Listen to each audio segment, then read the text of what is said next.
सूरतुल फातिहा की क़िराअत, ये भी तीनों आइमा के यहाँ ये रुकन है नमाज का। क्या मतलब? अगर नहीं पढ़ी तो नमाज नहीं है। अलबत्ता फ़ुक़हा अहनाफ के नज़दीक ये रुकन नहीं है, बल्कि उनके यहाँ तो सुन्नत है।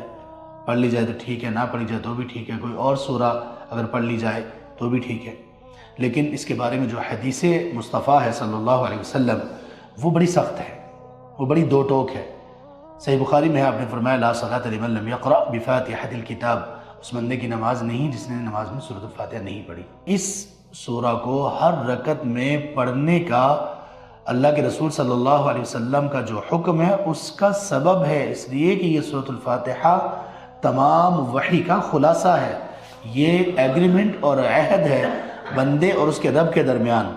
इसमें वो दुआ है जिसका करना लाजिम है, इहदिनस सिरातल मुस्तकीम, जिसके बगैर हमारा चारा नहीं है। तो इसको हर नमाज की रकत में पढ़ा जाना चाहिए।